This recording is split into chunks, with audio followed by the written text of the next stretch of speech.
The Caribbean bade farewell to the longest-serving governor of the Eastern Caribbean Central Bank, ECCB, Sir Dwight Venner, on Wednesday with this country's Prime Minister, Dr. Ralph Gonsalves, describing him as among our best.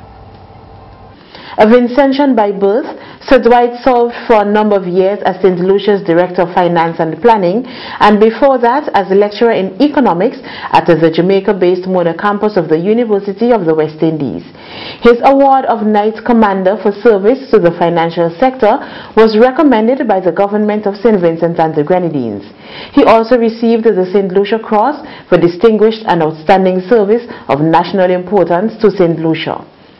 Prime Minister of St. Vincent and the Grenadines, the Honorable Dr. Ralph Gonsalves, in a brief statement on the passing of Sir Dwight, expressed condolences on behalf of the government and people of St. Vincent and the Grenadines, and said that as governor, Sir Dwight helped to keep the currency stable and piloted the central bank through rough waters. Particularly consequent upon the 2008 global economic crisis and continuing, and which gave rise to real banking difficulties, particularly among indigenous banks in the currency union.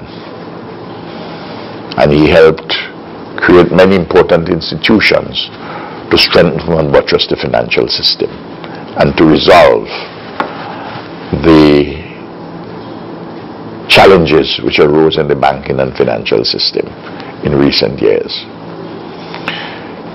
He was an author. He wrote very illuminating essays on development economics, and particularly in the OECS and the Caribbean. He was a regional integrationist, very strong in the formation of the modern OECS integration movement. He was very involved with many of us in the drafting of the revised Treaty of Bastille, and to lay the framework for the modern architecture of integration in the OECS, and of course was a strong Caribbean man. We will miss the counsel of Dwight Venner. He was a very faithful servant to the people of the region.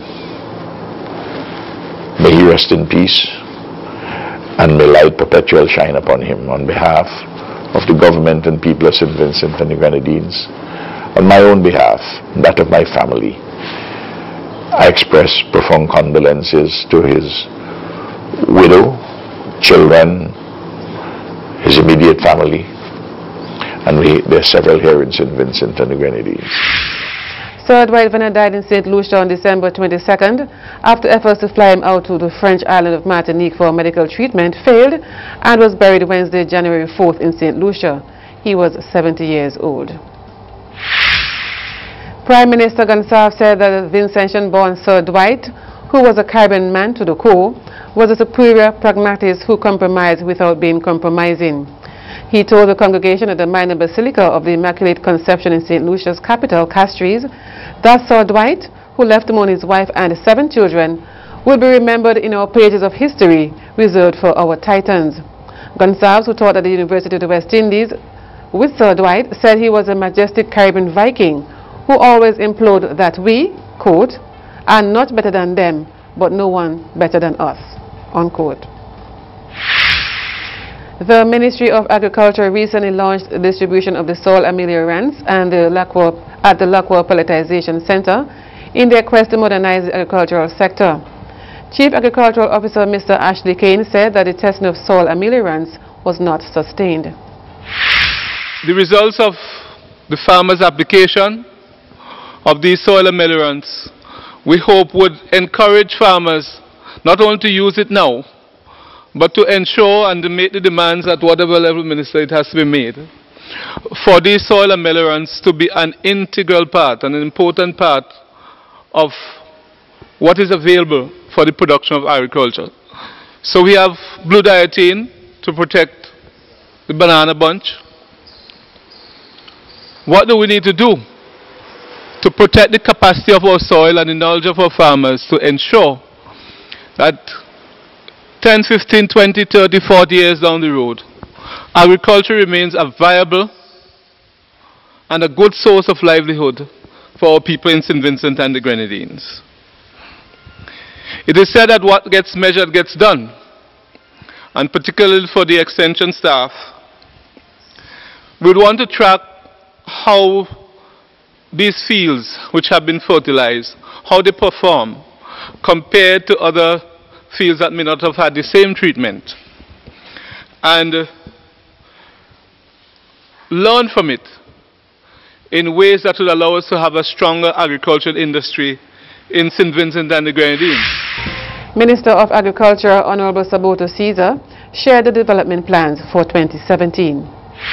Early in 2017, I am going to visit a lot of the work done under the BAM program.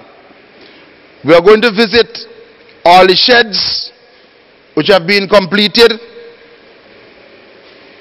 We are also going to visit the greenhouse park, the palletization center in Lanley Park, and excellent work has been done so far on that center. I am also going to take the opportunity to go to the food science lab, because that has been a great investment and will be a great investment towards our youth, the youth of St. Vincent and the Grenadines.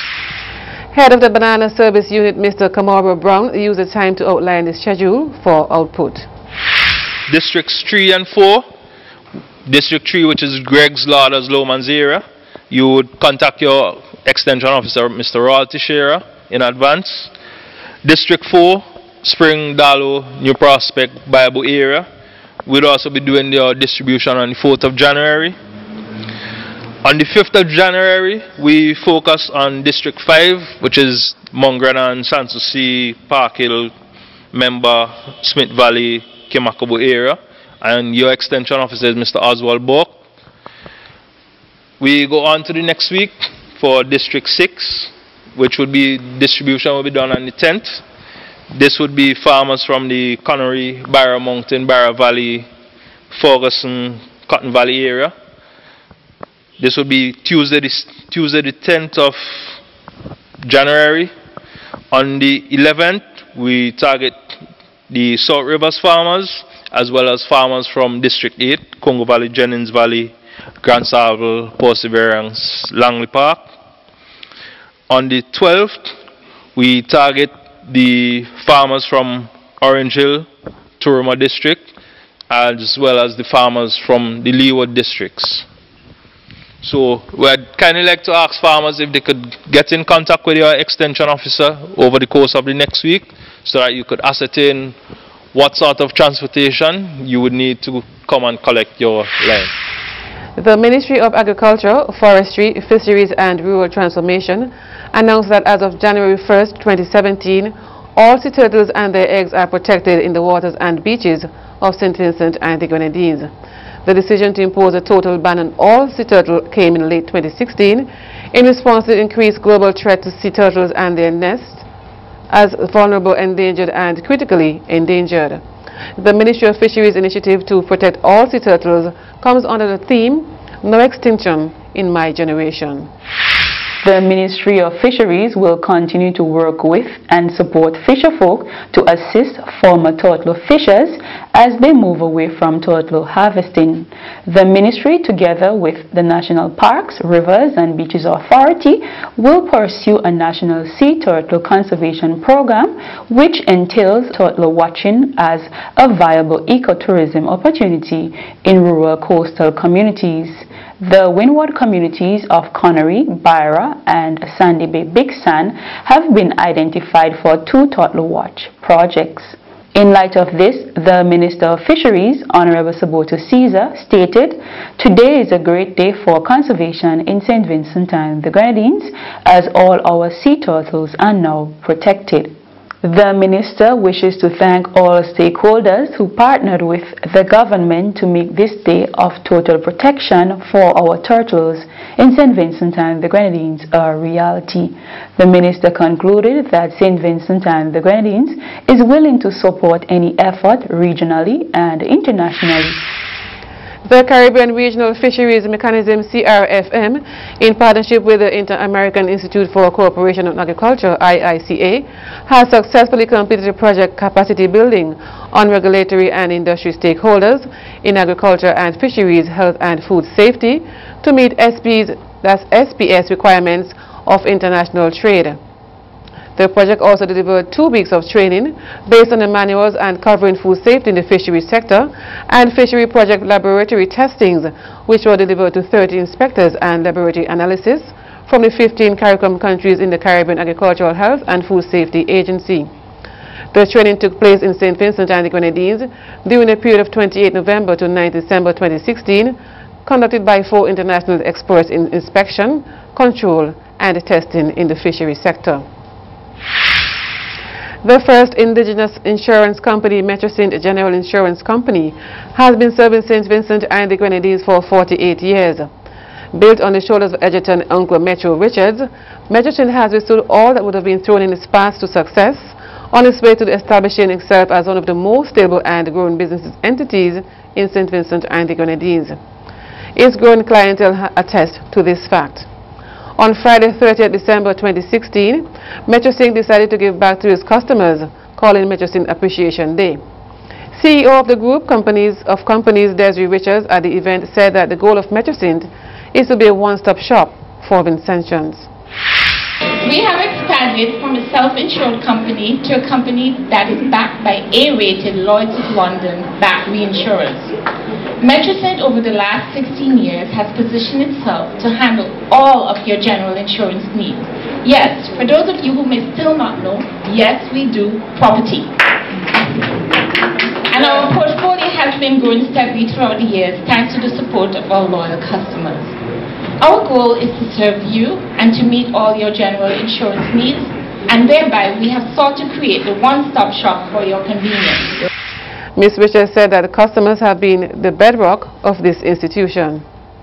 We are proud of where we have come, and as we celebrate the 48th anniversary, we turn our attention to those of you who believed in us and supported us throughout the years. It is this consistent support that said that you are not afraid to support this enterprising and novel local initiative, that you are proud to be associated with Vincentian Enterprise, that you believe that a local company was just as capable of performing in an area that was totally dominated by international companies. We're truly indebted to you for your loyal support. You mean the world to us. Your decades of support to our organization has been a bedrock of our institution. This is why today is about you and our expression of gratitude for your resounding support. We have a few tokens of appreciation for you and some customers that we would like to recognize. But most of all, we are happy to have the opportunity to thank you, to celebrate with all of you, and interact with you at this festive time of year. A medical organization, Health 2000 Inc., based in Canada, has answered the cries of the residents of the North Leeward constituency who were displaced from their homes following the trough system. Regional Manager Stacey Medford, a Vincentian medical practitioner and regional manager, visited the studios of IKtv and shared some information with us pertaining to that situation. My name is Stacey Medford. I am originally from Lomans, Leeward, and I work for a company called Health 2000 Inc., which is based in Canada. We are a pharmaceutical manufacturing company, and we supply medication to the governments and private hospitals and clinics in the region, from Guyana all the way up to Jamaica. And being from St. Vincent, I'm currently living in Barbados for work, and I have been back and forth over the last few weeks and have seen a lot of the news reports on the devastation by the tropical storm and the following trough systems that passed through. So we have decided as a company to bring some relief aid to St. Vincent. We have recently found out that on the windward side All of those families, thankfully, have already been relocated.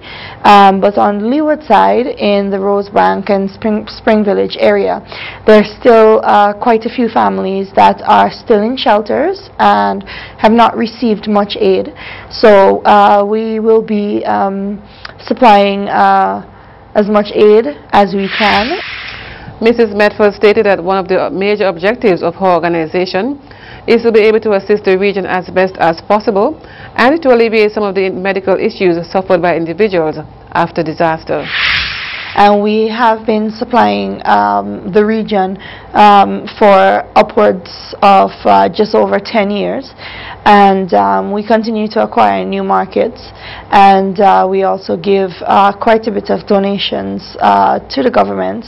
As we know, in this economic recession, it has been difficult for some of the smaller islands to keep up with the demand for medication. So, you know, we try to step in wherever we can, and you know, try to assist the region in any way that we can. She also said that chemotherapy is now available free of cost at the Milton Cato Memorial Hospital.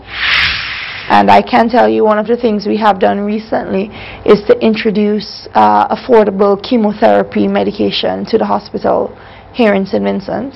So now there are both children and adults that are able to get chemotherapy treatments without having to go overseas and spend a lot of money. So just knowing that we can help people that otherwise would not have had help, that's just enough for me personally. When we come back.